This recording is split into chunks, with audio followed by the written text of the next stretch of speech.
Calon Presiden nomor urut 1, Bapak Haji Anies Rashid Baswedan, PhD.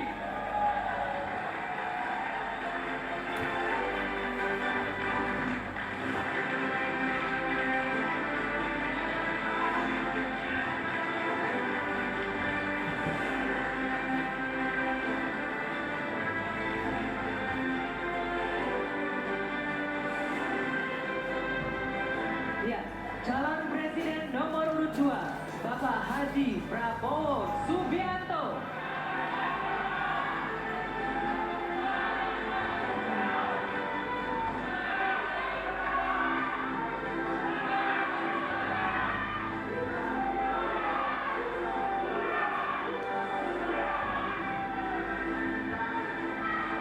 Calon Presiden nomor urut 3, Bapak Haji Ganjar Pranowo SH, MIB.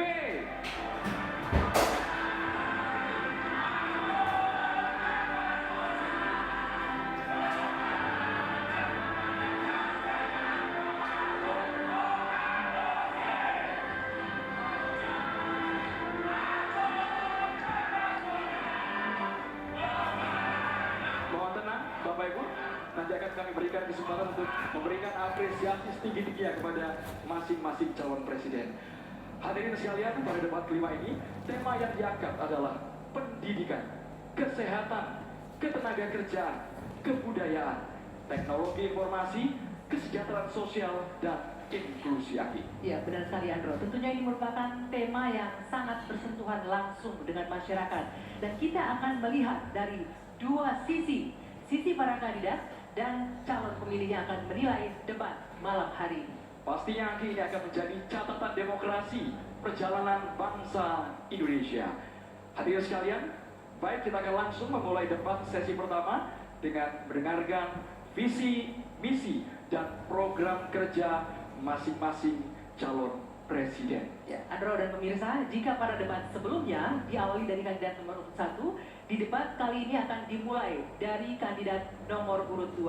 Kami persilakan calon presiden nomor urut 2, Bapak Prabowo Subianto untuk menyampaikan visi, misi, dan program kerja. Waktu Bapak 4 menit, dimulai dari Anda berbicara. Bismillahirrahmanirrahim. Assalamualaikum warahmatullahi wabarakatuh. Shalom, Om Swastiastu, Namo Buddhaya. Saudara-saudara sekalian, Prabowo Gibran memiliki rencana besar yang kita beri nama strategi transformasi bangsa. Inti daripada strategi ini tentunya adalah meningkatkan kemakmuran bangsa Indonesia dan terutama memperbaiki kualitas hidup manusia Indonesia, seluruh rakyat Indonesia. Salah satu proyek strategis kita intinya adalah memberi makan bergizi untuk seluruh anak-anak Indonesia, termasuk yang masih dalam kandungan ibunya, dan selama sekolah sampai dari usia dini sampai dewasa. Ini akan mengatasi angka kematian ibu waktu lahir. Ini akan mengatasi kurang gizi anak, stunting. Ini akan menghilangkan kemiskinan ekstrim. Ini akan menyerap semua hasil panen para petani dan nelayan. Ini akan meningkatkan pertumbuhan ekonomi kita minimal sekitar 1,5 sampai 2%. Dengan demikian kita mengatasi masalah-masalah fundamental dalam memperbaiki kualitas hidup rakyat Indonesia menuju kepada menghilangkan kemiskinan dari bumi Indonesia. Di bidang kesehatan, kami akan membangun rumah sakit modern di setiap kabupaten dan kota, dan puskesmas modern di setiap desa di seluruh Indonesia. Kami akan segera mempercepat mengatasi kekurangan dokter di Indonesia. Kita kekurangan sekitar 140.000 dokter, dan itu akan kita segera atasi dengan cara kita akan menambah fakultas kedokteran di Indonesia.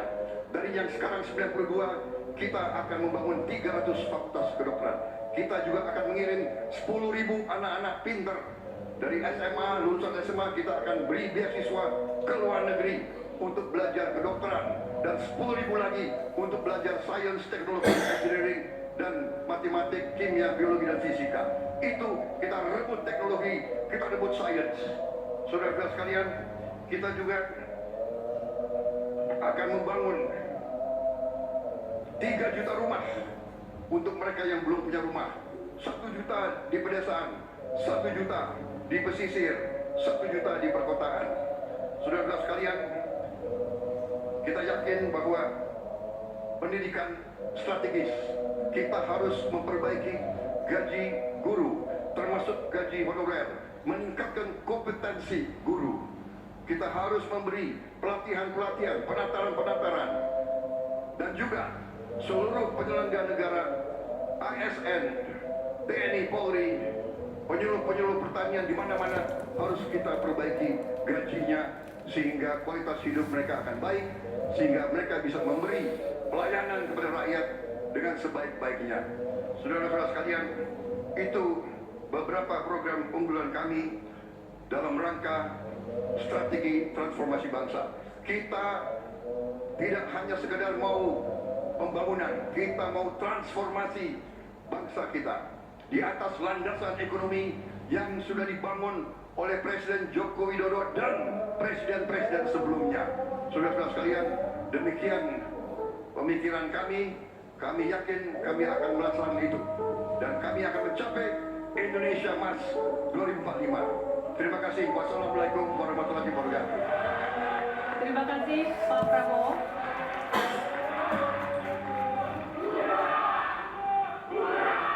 Mohon tenang, Bapak-bapak. Selanjutnya, calon presiden nomor urut 3, Bapak Ganjar Pranowo, untuk memaparkan visi misi dan program kerja. Waktu Bapak 4 menit dimulai saat Bapak berbicara. Silakan. Assalamualaikum warahmatullahi wabarakatuh. Selamat sore, salam sejahtera untuk kita semuanya. Om Swastiastu, Namo Buddhaya, Shalom, Rahayu. Membangun Indonesia yang beradab, kita mulai dari 3 bagian.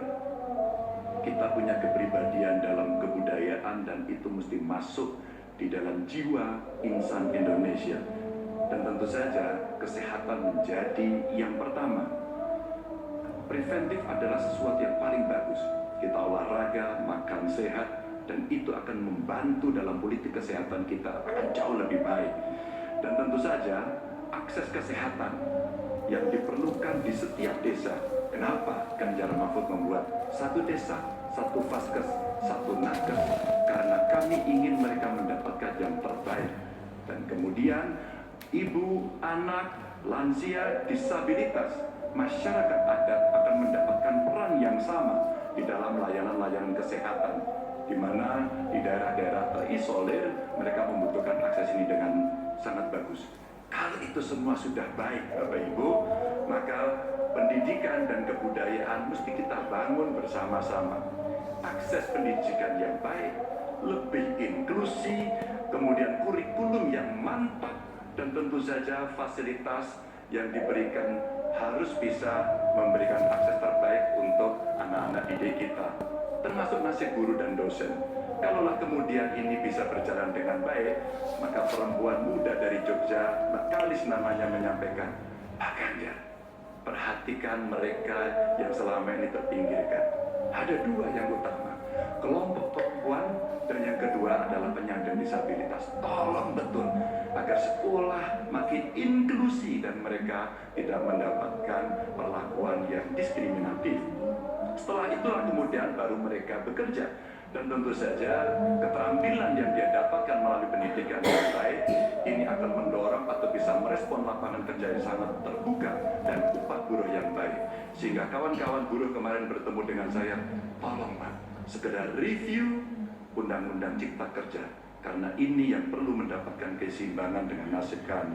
Dan tentu saja pembangunan ini harus berorientasi kepada SDM atau manusia, budi pekerti yang baik, sopan, toleran, tidak atikang atikum atikuno, sehingga mereka menjadi manusia yang lengkap. Ini bisa berjalan dengan cepat kalau digitalisasi kita lakukan, infrastruktur teknologi informasinya baik, kemudian tersebar, internetnya bisa cepat, dan mereka akan bisa mendapatkan media yang bagus untuk mengembangkan diri. Tentu saja Bapak Ibu, dalam politik kali ini itu mesti diberikan contoh. Demokrasinya harus lebih baik, demokratisasi berjalan baik, kemudian contoh atau teladan pemimpin yang juga baik dan tidak ada konflik kepentingan seperti Pak Mahfud contohkan, dia mundur agar ini membangun integritas yang baik.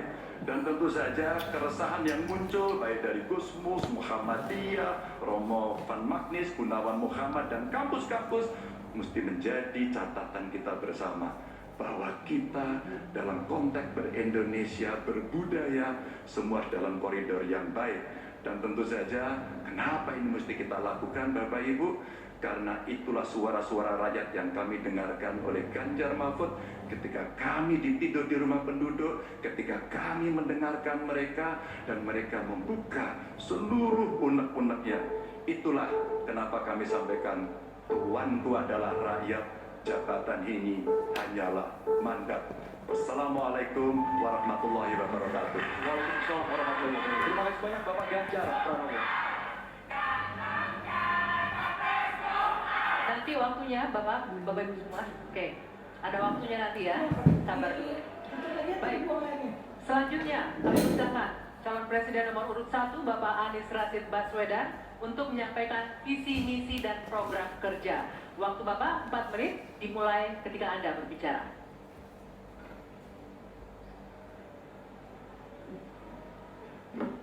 Assalamualaikum warahmatullahi wabarakatuh. Selamat malam, salam sejahtera untuk kita semua. Ibu, bapak, saudara-saudara sebangsa setanah air yang sangat saya cintai. Persoalan terbesar bangsa kita hari ini, republik kita hari ini adalah ketimpangan, ketidaksetaraan, ketidakadilan. Ketimpangan antara Jakarta dan luar Jakarta, Jawa, luar Jawa, kaya, miskin, desa, kota, pendidikan umum, pendidikan agama, pendidikan kejuruan, dan pendidikan teknis. Ini semua adalah ketimpangan yang hari ini menjadi fenomena membahayakan bagi republik ini. Bahkan di bidang perekonomian, segelintir orang menguasai sebagian besar perekonomian kita. Ketika republik ini didirikan, para pendirinya 60-an orang anggota BPUPKI, mereka adalah orang-orang terdidik, mereka adalah kaum yang privilege, tapi mereka mendirikan republik untuk semua, bukan mendirikan republik untuk kepentingan dirinya, golongannya, ataupun keluarganya. Mereka mendirikan ini untuk semuanya. Kekuasaan yang dibangun untuk memberikan kesempatan kepada semua. Sekarang kita jauh dari cita-cita republik ini. Ketika para pendiri itu kaum intelektual, mereka memilih berjuang di jalur politik. Saya berangkat sebagai pengajar, mendapat panggilan tugas di wilayah politik.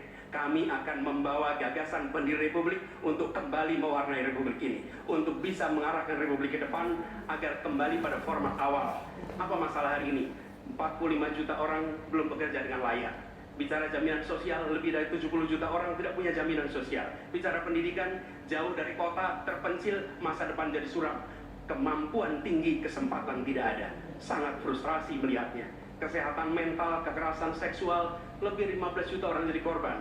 Ini problem-problem yang tidak menjadi kepedulian segelintir elit. Ini adalah kepedulian rakyat kebanyakan. Karena itu dalam perjalanan kami 1 tahun, kami menemukan jutaan rakyat yang berbondong-bondong menginginkan perubahan. Mereka membuat poster rakyat, membuat posko rakyat, mendoakan dari tempat yang tidak kita lihat. Poster-poster itu cemerlang karena bukan didanai dari uang dari Jakarta, tapi didanai oleh keringatnya yang jernih hasil kerja kerasnya. Ini adalah keinginan perubahan. Apa yang ingin kita capai? 1, kita akan memastikan hidup sehat dan bila sakit ada pertolongan cepat. Tumbuh cerdas dengan biaya terjangkau, keluarga sejahtera karena upahnya layak, dan bila membutuhkan diberikan bansos sesuai kebutuhannya, bansos plus, bukan memberikan bansos untuk kepentingan yang memberi, tapi untuk kepentingan yang diberi. Dan warga negara yang bangga dengan negaranya, karena dijaga budayanya dan etikanya dijaga tinggi. Kita menginginkan persatuan karena ditopang dengan rasa keadilan. Persatuan itu tidak mungkin terjadi dalam ketimpangan. Persatuan membutuhkan rasa keadilan. Karena itu misi kami tegas mewujudkan bangsa yang sehat, yang cerdas, yang sejahtera, berbudaya dan bersatu. Kita menyaksikan begitu banyak orang punya prinsip, Sopo wani rekoso bakal gayuh mulyo. Siapapun yang bersungguh-sungguh dalam usahanya pasti meraih kemuliaan. Tapi bila kesempatannya ada, bila kesempatannya tidak ada, menghasilkan frustrasi. Dan kami ketika menjalankan amanat, maka kami akan memegang prinsip ngadep sacekna, nila saplasna. Konsistensi ucapan dan perbuatan, menjunjung kejujuran dan kearifan.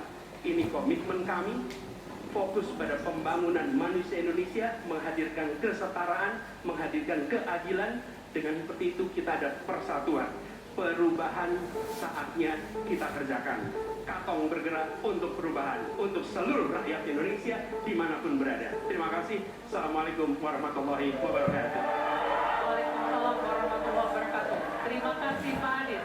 Dan kini silakan kita berikan tepuk tangan